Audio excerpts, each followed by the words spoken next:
മലപ്പുറം വളാഞ്ചേരിയിൽ ആൾതാമസമില്ലാത്ത വീടിന്റെ വാട്ടർ ടാങ്കിൽ യുവതിയുടെ മൃതദേഹം കണ്ടെത്തിയത്. അത്തിപ്പറ്റ സ്വദേശി ഫാത്തിമയാണ് മരിച്ചത്. ഉടമകൾ വിദേശത്തുള്ള വീട്ടിൽ ജോലിക്കാരിയാണ് ഫാത്തിമ. അവിടെ സെക്യൂരിറ്റി ജീവനക്കാരൻ മാത്രമാണുള്ളത്. വാട്ടർ ടാങ്കിൽ ആമയെ വളർത്തുന്നുണ്ടായിരുന്നു. 3 ദിവസം മുൻപാണ് ആമയ്ക്ക് ഭക്ഷണം നൽകിയിരുന്നത്. ഇന്ന് ആമകൾക്ക് ഭക്ഷണം നൽകാൻ വാട്ടർ ടാങ്ക് തുറന്നപ്പോഴാണ് യുവതിയുടെ മൃതദേഹം കണ്ടെത്തിയത്. വാട്ടർ ടാങ്കിൽ കണ്ടെത്തിയ മൃതദേഹം അയൽവീട്ടിലെ ജോലിക്കാരുടേതാണെന്നും ഇതിൽ ദുരൂഹത തുടരുകയാണെന്നും പോലീസ് പറഞ്ഞു. അതേസമയം മൃതദേഹം കണ്ടെത്തിയത് വീടിന് സമീപത്തെ മറ്റൊരു വീട്ടിലെ ജോലിക്കാരിയാണ്. മൃതദേഹം കണ്ടെത്തിയ വാട്ടർ ടാങ്കിലെ വെള്ളം കൃഷി ആവശ്യത്തിനാണ് ഉപയോഗിച്ചിരുന്നത്. ഈ വീടിന്റെ ഉടമസ്ഥനും കുടുംബവും വർഷങ്ങളായി വിദേശത്താണ് താമസം. യുവതിയുടെ ദേഹത്ത് ഇവർ ധരിച്ചിരുന്ന സ്വർണ്ണാഭരണങ്ങളുമുണ്ട്. രാവിലെ 10 മണിയോടെയാണ് ഫാത്തിമ വീട്ടിൽ നിന്ന് ഇറങ്ങിയതെന്നാണ് വിവരം.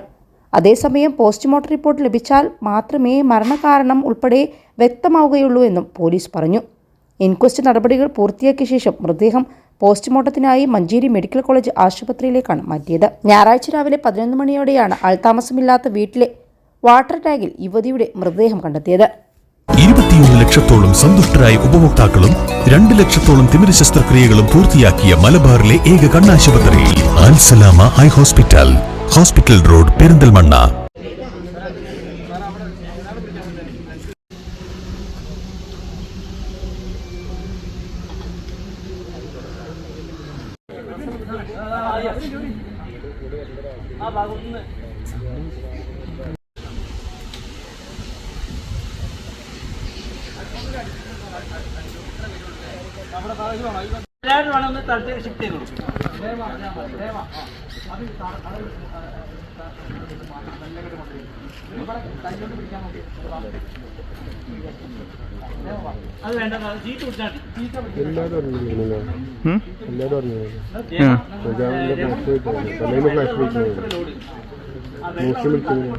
നിങ്ങളെ ഭാഗം നല്ല പൊക്കി, അപ്പോൾ വെള്ളം പോകും.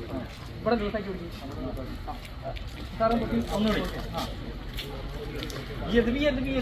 വെള്ളം പോകാം. കാര്യമായിട്ടില്ല.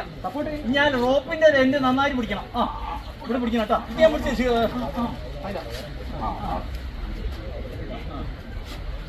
എങ്ങനെ പറഞ്ഞു പിടിക്കാണ്ടിരിക്കോ? ഞാൻ കൂടെ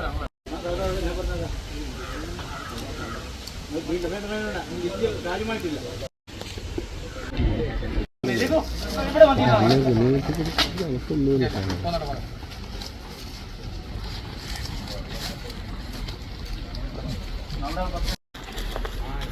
Don't worry മോനെ, ഉണ്ടെന്നീ മണി ഈസിയായി നേടൂ വള്ളുവനാട് ഈസി മണി. ആവശ്യം ഏതുമാകട്ടെ, പണം ഞങ്ങൾ തരും.